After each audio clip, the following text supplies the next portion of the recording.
Hello, and welcome to the BYU Family History Library webinar series. We're glad that you could join us today. I'm Marin, and I'll be your host for this webinar. Please make sure that your microphones and web cameras are disabled during the presentation to provide a smooth webinar. During our webinar, if you have any technical difficulties, you can use the chat box and I'll address your concerns. You're welcome to use that chat box during the webinar for comments and insights. However, all questions will be addressed at the end of the presentation. Our upcoming webinars are on this Thursday at 3 p.m. Mountain Standard Time. We'll be hearing from Angela Sinikis. She'll be giving a presentation entitled Lutherans in Lithuania. Following that, the next Thursday, we will be having a webinar from Catherine Grant, and the schedule for that will be updated on the website shortly. So make sure that you tune in this Thursday as well as next Thursday at the regular time. If you'd like to access a previous webinar, you can visit our webinar index on our website or search on our YouTube channel. All of our webinars are recorded and uploaded the following Monday for your convenience. We also post links to recordings and other updates on our Facebook and Twitter accounts. For today's webinar, we're pleased to hear from Matthew Tyler, who will be giving a presentation on an introduction to Chinese genealogy. And if you could hold on just a minute, we'll get that presentation set up. Hello, and thank you for joining us today. My name is Matthew Tyler, and I'm going to be sharing with you some of the things that I've learned while I've been conducting Chinese genealogy, both here in America and also in mainland China and Hong Kong.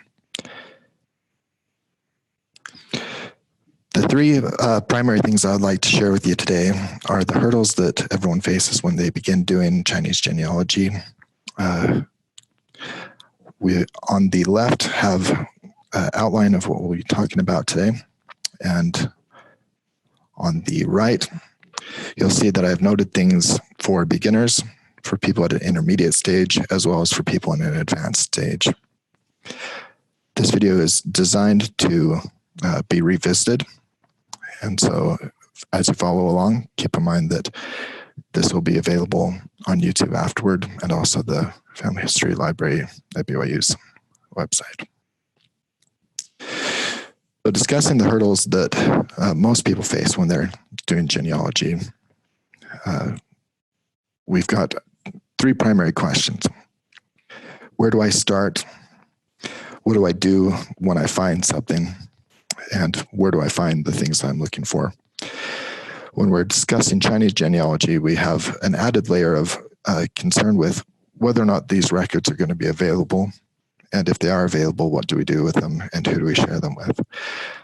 But really, the underlying question is whether or not you can do Chinese genealogy.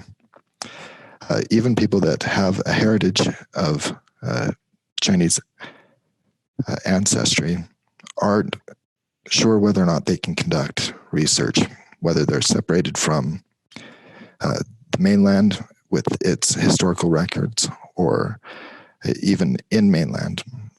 They're not sure what are the best ways to go about this. The main goal of this presentation today is to say that if you're asking questions, you've already started conducting genealogy. As you accumulate answers and collect them, you will become more and more qualified to answer it. And my hope for you to take away today is that you can conduct Chinese genealogy. Really, as you ask questions and move forward with those questions and organize them into answers that you can share, you're really saving time not only for yourself, but for other people. There is a large body of work already done for Chinese genealogy, and we have the access to it because people have been able to share it through different mediums that we'll talk about today, primarily FamilySearch. But there are several categories of people that are doing this kind of research. And so I'm encouraging anyone who's willing to do Chinese genealogical research to share it with people and to share your findings for people that are looking for the connections and answers for their own personal families. Of course, you don't need to be working on your own family to do genealogical research. And that's one of the greatest things about Chinese genealogy is it sets a great standard for how to conduct research as well as to present that research for future generations. With British and American genealogy specifically, there's a major question of how long should we work for? Should we do 4 generations of our ancestors, 5 generations? How do we prepare for upcoming generations? By looking to China, we see an example of a nation that has collected a great amount of historical data and has collected it through the methodology of genealogy. This is a fantastic resource for us as we move forward with these questions to be able to consider what we really are capable of. If you can anticipate family members 50 generations from now looking at your work and your research, then you get a sense of some of the insights you get from doing Chinese genealogical work. There are 4 different categories of people to really focus on. I'm anticipating people to listen to this series that are born in China, people that are members of something called the diaspora, which means they have left China in a migration, have moved to some other country, but still have a connection to China. People that are foreign born, people that have been born in America, commonly referred to as ABCs, American born Chinese, or Canada, Canadian born Chinese, but also people that are non-Chinese. As I spoke about briefly, the standards of Chinese genealogy are immense and provide us a window to be able to set our own standards and look forward to future generations enjoying our own research. So let's begin with where to start. If you're here as a beginner, I hope you return to view some of the links and to pull out some of the information we have here. But really, as a beginner, you've already begun. You've asked the important questions of where to start. It's easy to get caught in this moment and to think that you still are starting. And so I encourage you to move on from that stance, to consider yourself as you accumulate some information to become an intermediate user. Whether you have a book of Chinese genealogy already, whether you're familiar with some family names, whether or not you've done research into where those family names originated from, or where the connection in mainland China is for those family names. All of these things are answers that other people will need. And this makes you a valuable asset for people that are trying to overcome this major hurdle in asking, where do I start? We're going to begin today with FamilySearch. And so if you don't have an account, I encourage you to create one. I'm going to move forward as if you do have an account. The second great hurdle that we have to face as researchers is where the documents that have been collected are found. For a lot of people, they have the question of, do I have to go to China in order to do Chinese genealogy? And the simple answer for that is no. The Family History Library has a collection of 13 million images and growing that allow you to do Chinese genealogical work. But if you're talking specifically about your own family, this is a different question. Those records might not be present in the Family History Library. They may be at the Shanghai Library or in the Beijing Library, but it's a good idea to start with FamilySearch and to see what's there. Also, if you have records, consider uploading them to FamilySearch for other people to see. If you're just beginning this process of trying to find things and how do you find the things to do Chinese genealogical work, we'll generally begin with either a simple dictionary and an extensive dictionary.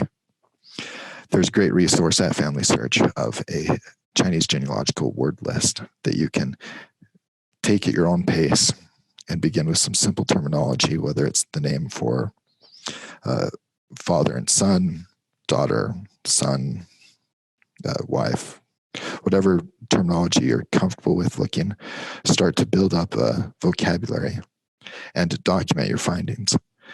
If you have access to a record, your own personal genealogy, you can begin to look for the characters there. And by the end of this presentation, you'll be able to know where to go to start typing in Chinese and hopefully bridging the gap between the Romanized Chinese and written Chinese. I want to offer this answer for the second hurdle, that genealogy and language are independent. It might even serve you best to learn Chinese by conducting genealogy.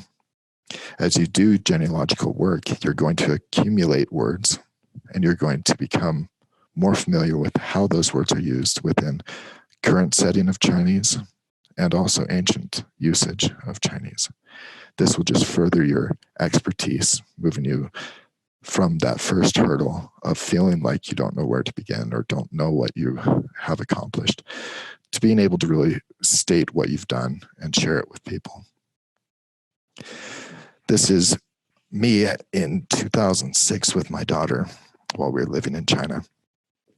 When I look at this image, I remember what it was like to not know Chinese. There were only a handful of words in the newspaper I could recognize: the name of the city, the name of America, my own name. But now as I look back on it, all of those memories connect. And my encouragement for you today is to move past those two first hurdles. Feel like you have moved past the beginning stages as you move in towards that intermediate stage. As you do this, when you look back on your own research, it'll bring back fond memories rather than stressful memories of not being familiar with the language. With more experience, you'll gain more understanding with the language and you'll feel more comfortable with it, and you'll be able to read more records. The fact is that everybody is hoping to do their genealogical research. The purpose stated by FamilySearch is to create inspiring experiences that bring joy to all people. The secondary reason for this is to allow people to discover, gather, and connect their family, both past, present, as well as future. What is important to keep in mind is that the people looking for genealogical records are farmers, are lawyers, are government workers. There are people that want to have a connection with family fundamentally. So any research that you're doing is going to enable people to connect with family. FamilySearch, as you might know, is a crowdsourced resource where people can contribute their work to build these treasures of community resources. As your familiarity with the language increases, you're going to feel more comfortable asking bigger questions or even refined questions. And all of those things will help to connect you with people, starting with the relatives and places, but moving on also to what occupations your ancestors had, what their relationships were to areas or to other people.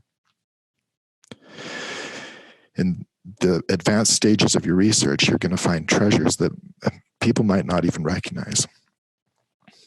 The middle image here is a wall that was erected next to a bridge. The bridge was sponsored by overseas Chinese. That is, Chinese citizens living in America and other countries who were connected with people living in ancestral villages within China.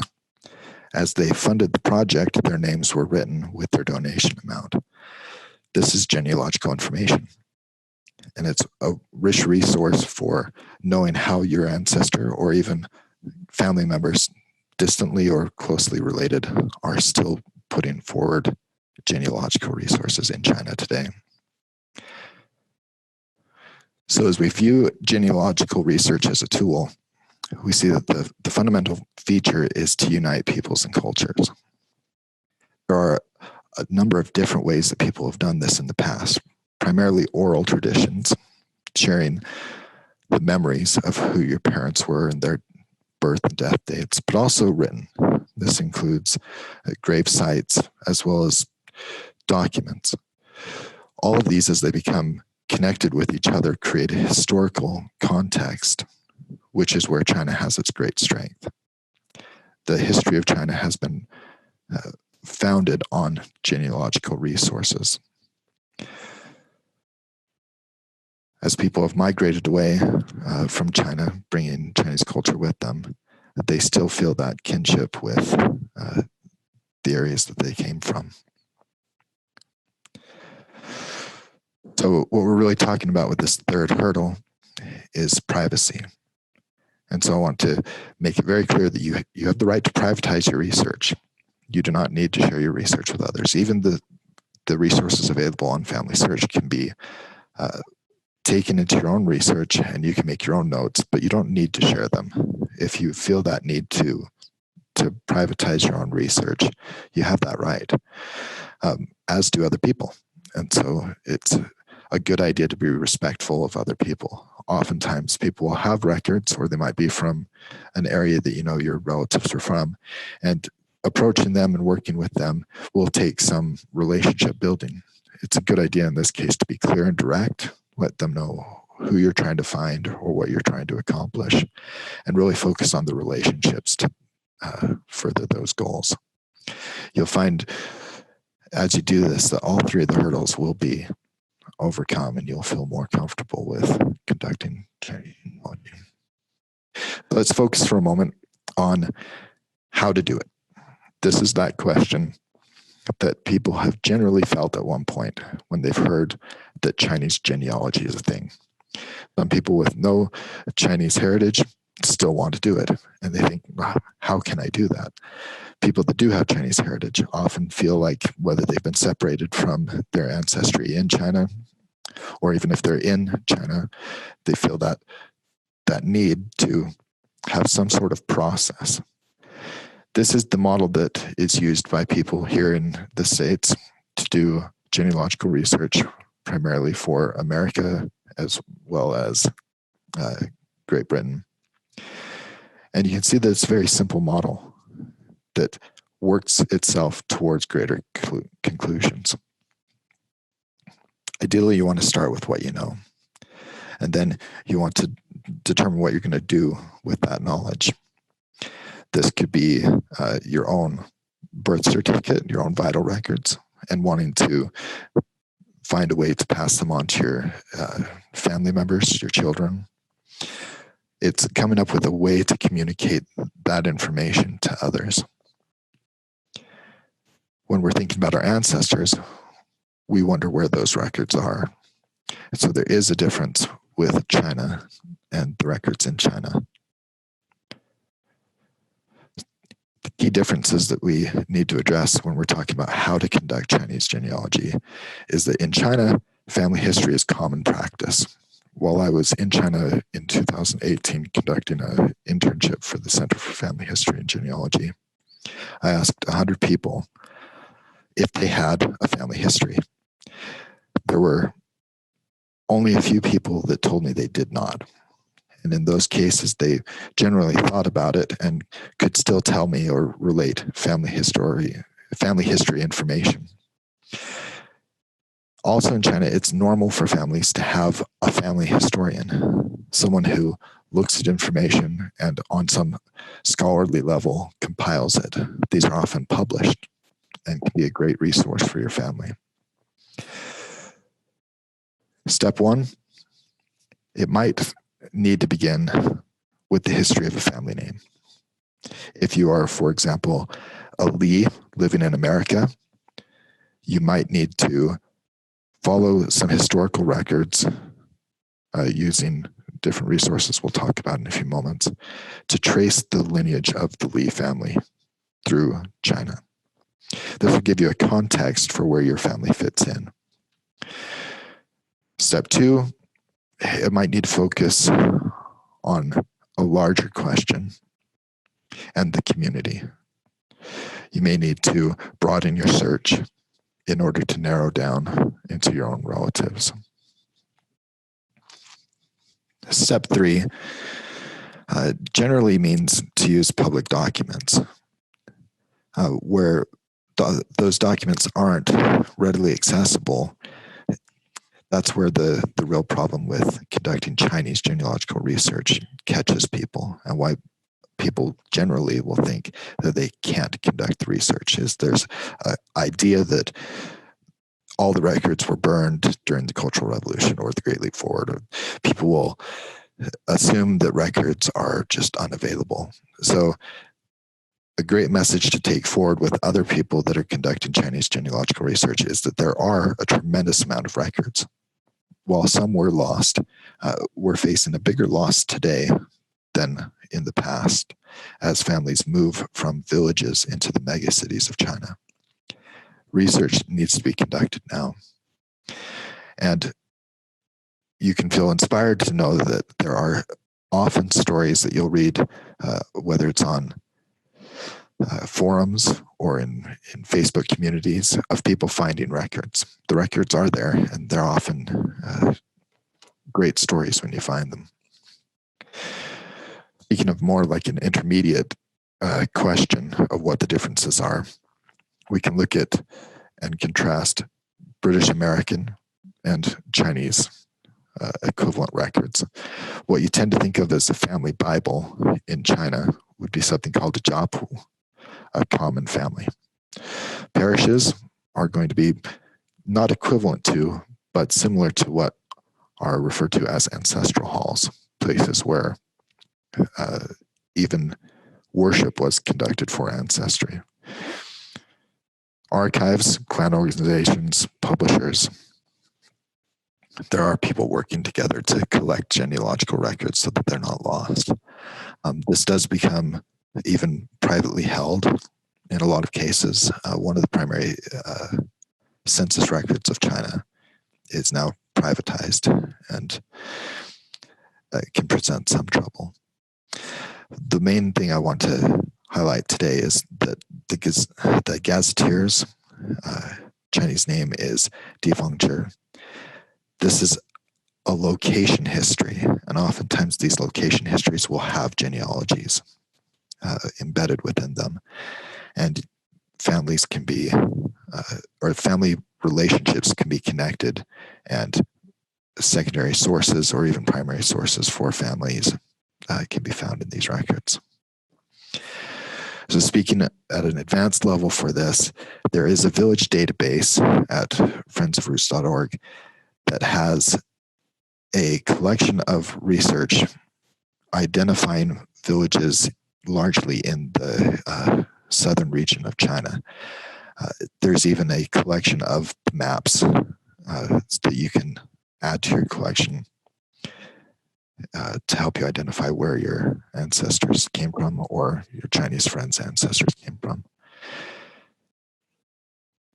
The China Wiki topics has also a tremendous amount of research that has been previously done. And so I encourage you to dive into some of these records and familiarize yourself with what's available.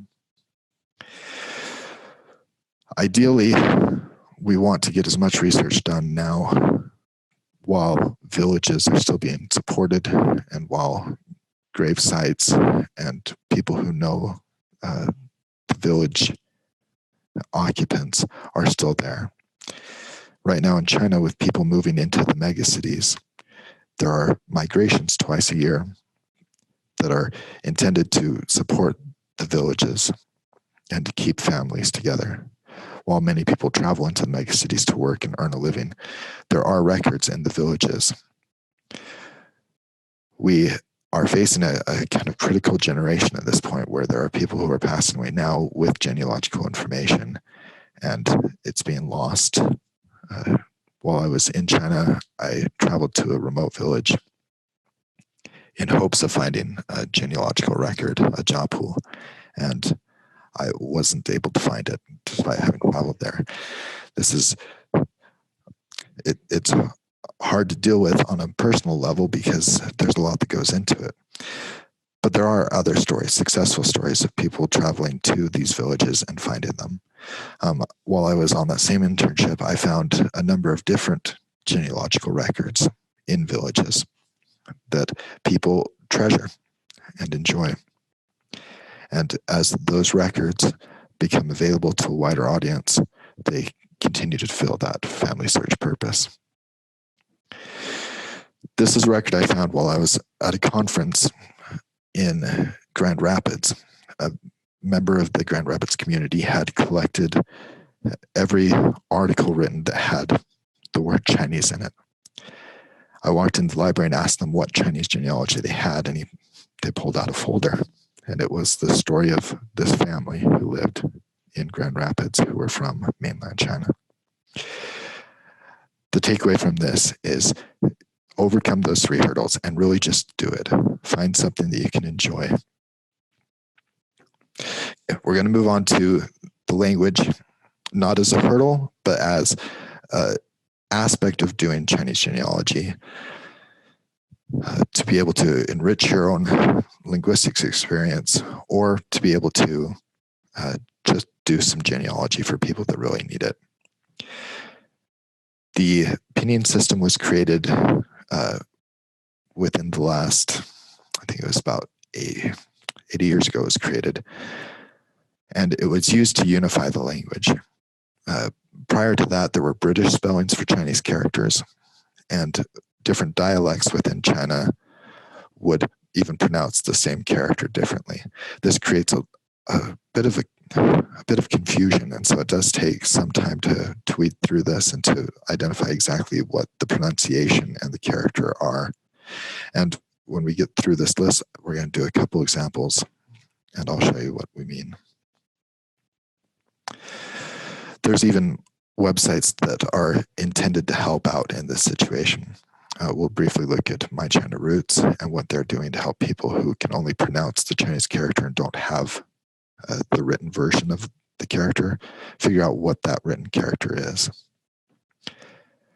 Google Translate also comes in handy for that, and we'll do an example of that. We'll use a site in a few minutes called GDIC, and it will give a in-depth look for pretty much every level, whether you're a beginner, intermediate, or advanced. Okay, talking about the records. There are an amazing amount of records within China. Many of them have not been indexed. Many of them are not available online. This is a picture I took in southern China of the Wu family that was just in a shopping bag. There fortunately was a copy of it made and taken to a public library, but it's not uncommon to find treasures like this all throughout China. These records are called Jiapu, and Jiapu is a family history. Whether it's oral, transmitted just through memory, oftentimes it's a single page that people will hang up on their wall, containing 4 to 5 generations. The standard is 5 generations. Or it might be a volume, an actual book that was collected and gathered by someone with academic training. There is a difference between the Jiapu and the branch genealogy, where it includes clans and regional information. But these can generally be identified by breaking things down into 3 different categories, whether or not it's strictly ancestral, or whether or not it deals with relocation or a change of place for the family, or if it's just a residence, just a local history. This can be broken up looking at it from a beginner's point of view or from an intermediate. You might have a Jiapu, but not be familiar with what type it is. This is where you can identify yourself as an intermediate user of Chinese genealogy. If the record, like the book on the right-hand side, says Zupu, then it's going to be a level higher than just a family record. If it's a Zangpu, then you've got something that is probably just a registry of people 4 locations. And you can identify these records by this title. Ideally, within genealogical records, you want to find someone called the progenitor, the Shitianzu. This person is the first ancestor to settle in a location. Sometimes they have been given land by government. Sometimes they've settled land and started keeping records. This is the reason why Chinese genealogy goes back so far in history, and why so much of it can be considered credible, is that these locations are still cared for and maintained by Ancestry today. The book that we were looking at the beginning of this presentation contained the first 15 generations of the family in this location. 15 generations it's quite a long time. The record that we need to consider once we've become comfortable with Jiapu is the defuncture. These records will have important information in them, whether it's instructions for how to continue keeping the record, who should be included in the record or possibly even excluded from the record, where land is divided. It can include biographies and important information about ancestors.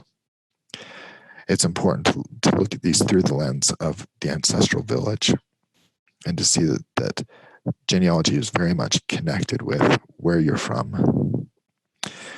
In some cases, people would even adopt the identity of the location that they're from. If, for example, I introduced myself as Matthew Provo, you would know that I was a native of Provo, Utah. And on an advanced level, you're going to need to break these down into local, national, and lower levels. The ideal is the village, because that's going to be the core family members. But a lot of times you need to start more broadly with the local areas that might be in the counties. So, looking into what FamilySearch offers, we're going to take a look at a couple of different links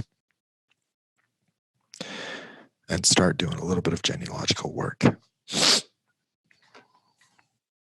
Now, you'll notice that here in FamilySearch, under Research Helps, it has a list for how to use the Chinese records on FamilySearch. So let's go through that right now and see if it's helpful to you. We're going to click on Records. We're going to select the region that we want. We're going to focus on China. If you're in the Chinese diaspora, you might want to look at the other countries in the region. And then we're going to take a look at some of these records. You'll see here that the Imperial examinations and related papers have generated quite a few records. But this is the collection we're most interested in. A collection of genealogies featuring 13 million images. If you select this, you're going to notice that there are regions. Hold on just a moment.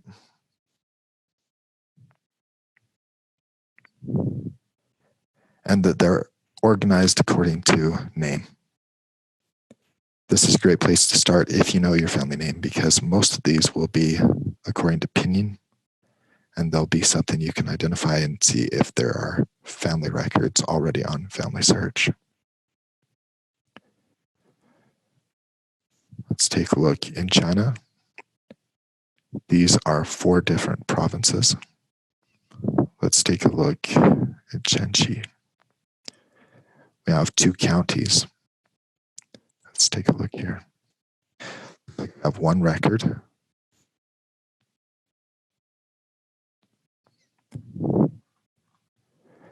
With 72 different pages.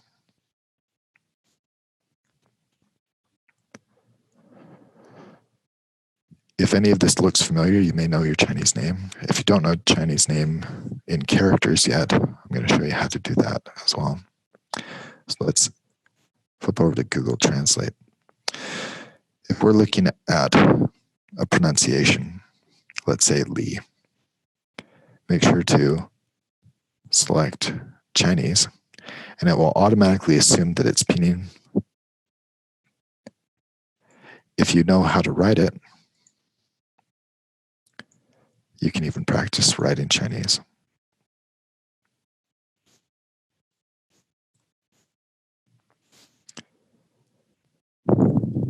And it will give you the standardized usage of it. This can even be copied and pasted into the search. If you wanted to search for records and you knew the family name was Li,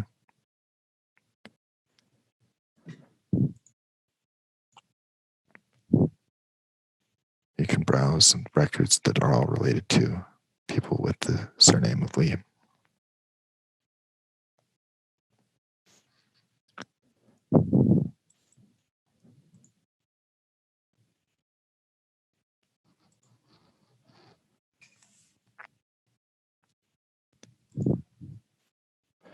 If you're uncertain about the actual written character, I want to share one of my first experiences with Chinese genealogy with you.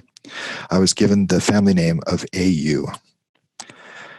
And from my base of Chinese, I thought, that's not a family name. It took me a little bit of research to figure out that it was a variant spelling, OU. When I found this character had the pronunciation of OU, and it conflicted with my Chinese knowledge, I felt a little bit humbled. Oftentimes we think we have the answer, but we really need to be open to new answers. The character has an alternative pronunciation. And if we look at using GDIC, we can even see older versions of the character and variant versions of the character. So if you, for example, are an AU, an OW, you can see the family records with different characters, older characters, much older characters. And oftentimes even modern published genealogies will feature these older characters for aesthetics because they look older. Of course, some people will try to use these to identify record sets. If you noticed where we were looking at on FamilySearch, the 13 million images that we were looking through have quite a wide range from 1200 AD to 2014.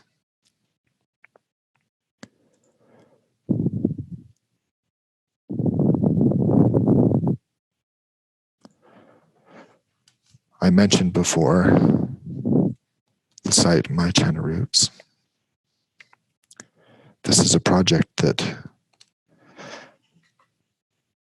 offers services to people who don't know their characters. So if we were to search for Li, for example, it will make assumptions based upon regions and dialects. And it might help you be able to hone in on what your family character is. This can be extremely useful if you've got a book and a pronunciation and you're not sure how to use the book. It's a great introduction to Chinese because it then allows you to identify characters within your book and to begin reading that document.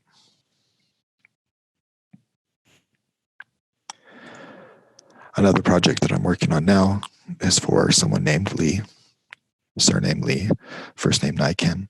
This is the only information we have for him. And so there are these challenges where we're looking for information to add in as sources.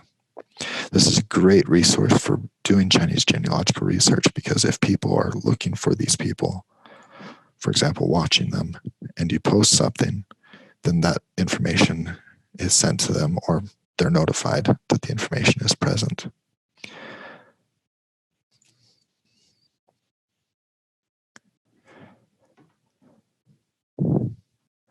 So this collection at FamilySearch is a tremendous resource and is constantly growing. One of the best ways that it's growing is in its wiki. This is an area where people are writing articles to help people begin and to do their research. I recommend these two to start with.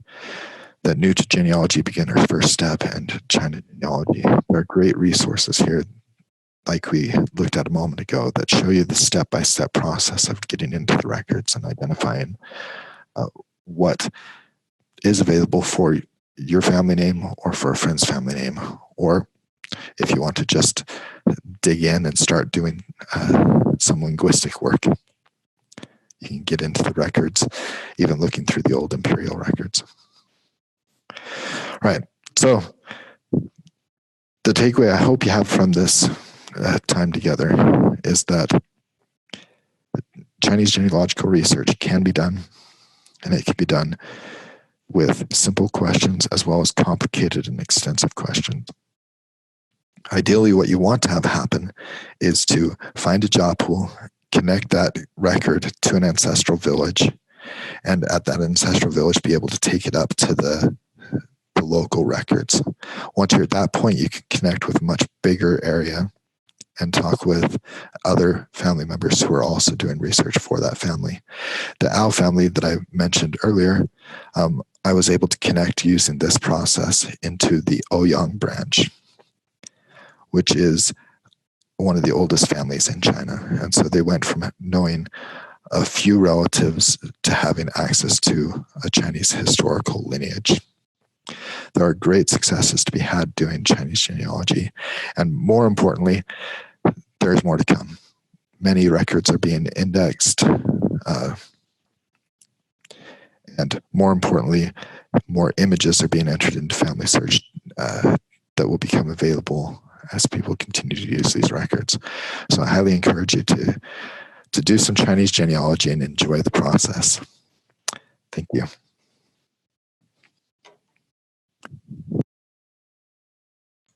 All right, if you could hold on just a minute, I'm going to get everything set up for questions so that Matthew can address your questions and comments.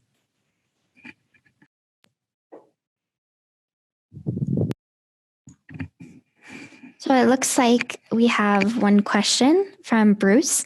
He asked, we understand that in Taiwan, people are indexing mainland Chinese records, and there are some type of cooperation going on between the mainland Chinese government and the church in regards to indexing projects. Do you have any information on this? And if so, can you comment? I have been fortunate enough to work with some people involved in collecting information for FamilySearch. And I think the simplest answer would be that things are very encouraging, and we have a lot to look forward to. I think there is a great sense of collaboration between the Church of Jesus Christ of Latter-day Saints and the Chinese government that is taken very seriously, and that has opened a door and allowed for a lot of record collection to take place, in addition to what was already preserved at the Family History Library. So I think there's every reason to have great hope and look forward to many more records to come.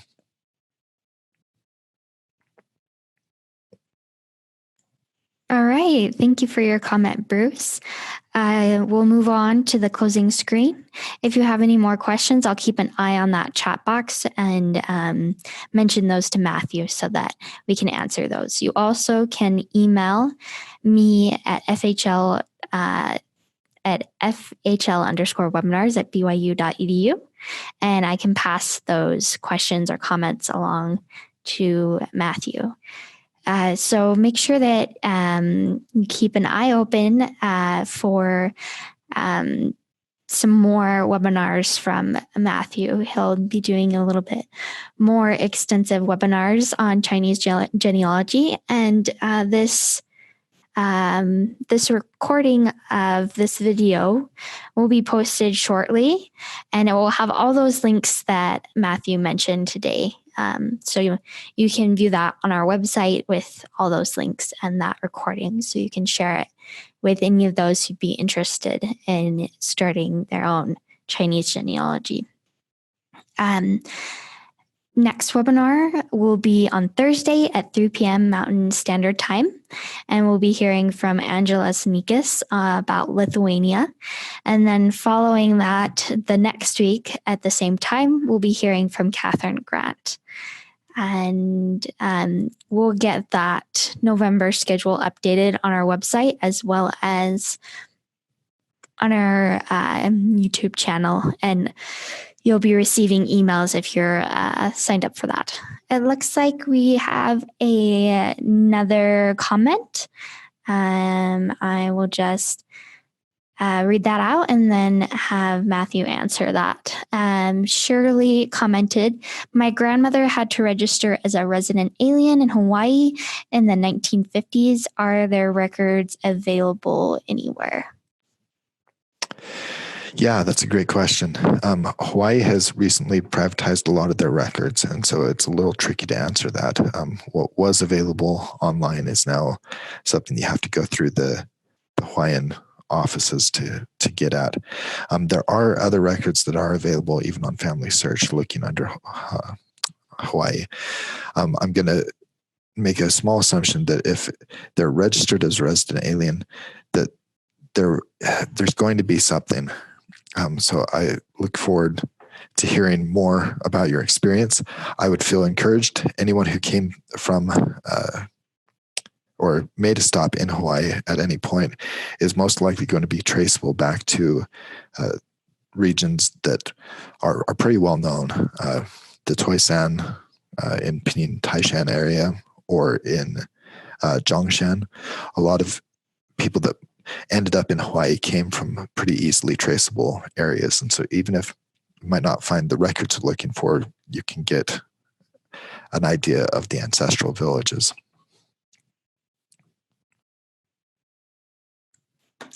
We have another comment from Jay. He asks, in 2012, FamilySearch exchanged microfilm with the Shanghai Library. Is that still ongoing? So this is a tricky one to answer. I'm not sure of the current state because I don't work for FamilySearch or for other companies.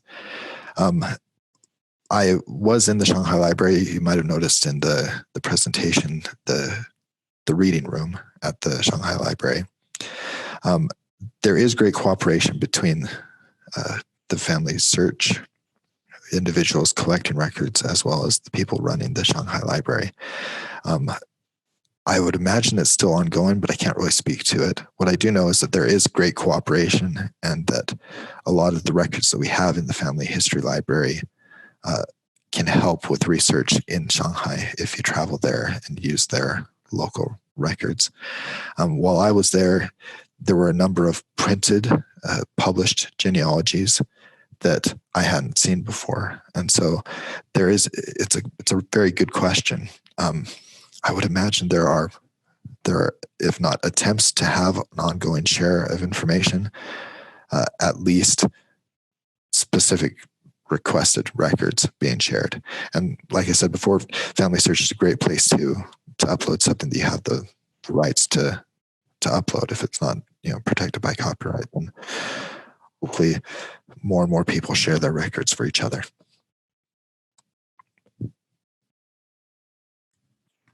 All right. I think that's all the time that we have for questions today. Thank you so much for your participation and comments. We will see you hopefully next time when we have Matthew Tyler in again to do another webinar. And make sure that you keep an eye out for an update on our November schedule. We hope that you have a wonderful weekend, and thank you so much for joining us.